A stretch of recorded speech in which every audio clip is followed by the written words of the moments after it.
इतनी है। जो लोग कहते हैं कि अच्छे दिन हैं और ये आज आपको दिख रहा है नौशहरा के अंदर एक छोटा सा टाउन, एक बॉर्डर का इलाका, जहां हमने सिर्फ ये एक मेगा जॉब फेयर प्राइवेट कंपनियों का लगाया है। तो कितना बच्चा यहाँ पे आया है। यहाँ से जब इन बच्चों को देखो, आपने देखा होगा आज मेरा वो भाषण में वो लय ही नहीं थी। क्यों? मैं जब देख रहा था बच्चों को, और देखिए इन बच्चों को कितनी उम्मीदें हैं कि हमें यहाँ पे नौकरियाँ मिलेंगी। अब ये कंपनियाँ आई हैं, इन कंपनियों के पास भी लिमिटेशंस हैं। उन लिमिटेशंस के अंदर ही इन्होंने अपना जॉब देना, नौकरियाँ देनी हैं। लेकिन फिर भी चलो, मेरी तरफ से आज पहली दफ़ा हिस्ट्री है, इतिहास है कि जम्मू से या उठ के जो मेगा जॉब फेयर है नौशहरा में लगवाया। मैंने इसलिए लगवाया कि बच्चों को फ़ायदा हो, और मेरे पहले किसी ने लगवाया। यहाँ कई लोग रहे, एमएलए रहे, सब कुछ रहे, 11 साल लगातार हुकूमत की, लेकिन बातें वो बड़ी बड़ी कहते हैं। लेकिन आप उनको पूछें कि आप अगर आज सुरेंद्र चौधरी ने यहाँ पे 11 साल का अगर 11 साल बाद यहाँ पे मेगा जॉब फेयर लग सकता है, यहाँ 30 कंपनियाँ, इंडस्ट्रीज़ वगैरह सारी कंपनियाँ अगर आई हैं बच्चों को यहाँ रोज़गार देने के लिए, जिस रोज़गार के लिए बच्चे तड़पते थे कि हमें कहीं प्राइवेट कंपनी में लगा दो, आज वो कंपनियाँ इनके नौशहरा दरवाजे पे आई हैं कि हम आपको बेरोज़गार बच्चों को लेने के लिए तैयार हैं। अब यहाँ से शाम तक पता चलेगा कितने बच्चों को रोज़गार मिला है, कितनों को नहीं मिला, और कितने बच्चे सेलेक्ट हुए हैं, क्योंकि अब इनकी इंटरव्यू भी होनी है, क्योंकि उसमें से छांटने भी हैं इन्होंने। तो इसलिए मुझे खुशी अपने आप में, एक सुकून है, एक तसल्ली है कि उस मालिक के चरणों में, उस माता रानी के, क्योंकि नवरात्रे चल रहे हैं उसमें, कि मैंने एक वो काम किया है जिसकी दुआएं मुझे मिलेंगी।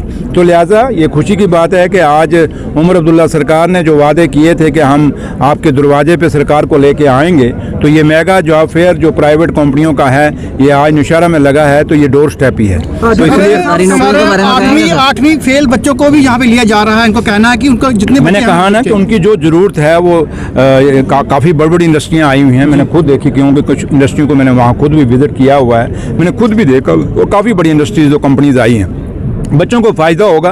तभी मैंने कहा ना कि सरकारी में तो होता है कि 10वीं पास से नीचे नहीं ले सकते, लेकिन प्राइवेट में तो कोई लिमिट नहीं होती, क्योंकि उनको अलग अलग काम कराने होते हैं। मैंने यहाँ देखा कुछ फास्ट फूड के भी लोग आए हुए हैं, कंपनीज आई हैं, उनको बच्चे चाहिए। तो लिहाजा काफ़ी अच्छा रिस्पांस उनको मिला। मैंने उनको पूछा कि रिस्पांस कैसा, कहते हैं बहुत अच्छा रिस्पांस है। और पढ़े लिखे बच्चे, ITI डिप्लोमा होल्डर्स हैं, पॉलिटेक्निक डिप्लोमा होल्डर्स हैं, फिर आपके जो ग्रेजुएट, पोस्ट ग्रेजुएट, 10वीं पास, 12वीं पास, और भी जिन्होंने इलेक्ट्रीशियन का या प्लम्बर का कोई किया हुआ है, सब बच्चों को यहाँ पे मौका मिला है। और सैलरी भी अच्छी है। मैंने कईयों को सैलरी के बारे में भी पूछा, आप कितनी सैलरी देंगे।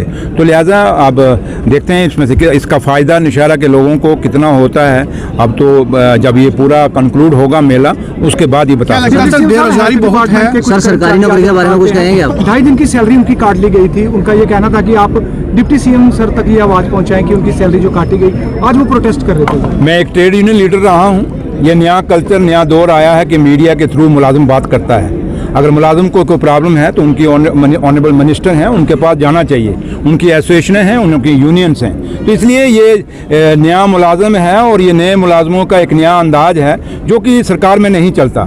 यहाँ वही चलता है कि जो मैं, क्योंकि मैं खुद एक ट्रेड यूनियन लीडर रहा हूँ और एक पावरफुल ट्रेड यूनियन लीडर रहा हूँ, 17 साल में यूनियन का प्रेसिडेंट रहा हूँ, मुलाजिमों का प्रेसिडेंट रहा हूँ। हमने कभी मीडिया के थ्रू बात नहीं की। जब भी बात की जाती है, यूनियंस का काम होता है अपने ऑफिसर्स के पास, उनके एक सिस्टम है, मिनिस्टर तक भी डायरेक्ट पहुँचने से पहले नीचे उनके CMO है, डायरेक्टर है, उनके कमिश्नर सेक्रेटरी हैं, जाके मिले, बहुत उनको पूछें क्या बात है क्या नहीं है। तो इसलिए ये बात कन्वे करने वाली बात नहीं है। बात ये है, और दूसरा उनको कहिए थोड़ा सा, अगर आप सैलरी मांगते हैं तो हॉस्पिटलों को भी दुरुस्त करें, हॉस्पिटलों को भी ठीक करें। हॉस्पिटलों में भी बड़ी खामियां हैं। मैं जाता हूं, देखता हूं, आप लोग नहीं कई बार कवरेज करते हैं, आप लोग भी तो देखते हैं कितनी खामियां हॉस्पिटलों में, कितनी। आप शेरी के PSC की क्या हालत है, अब जाइए, लंगर वाले की क्या है, लाम की लड़ोका वाले की क्या है, लमेड़ी वाले की क्या है। तो इसलिए अगर बात करने पे जाएंगे, अगर वो सैलरी मांगते हैं तो सैलरी के साथ साथ पहले अपनी ड्यूटी भी देना सीखें, लोगों को सहूलतें देना भी सीखें। लोगों को बड़ी ज़रूरत है। क्या हम लोगों को, आप लोगों को ज़रूरत नहीं है? कि हमारे किसी रिश्तेदार को ज़रूरत नहीं पड़ती? क्या सबको ज़रूरत पड़ती है हॉस्पिटलों की?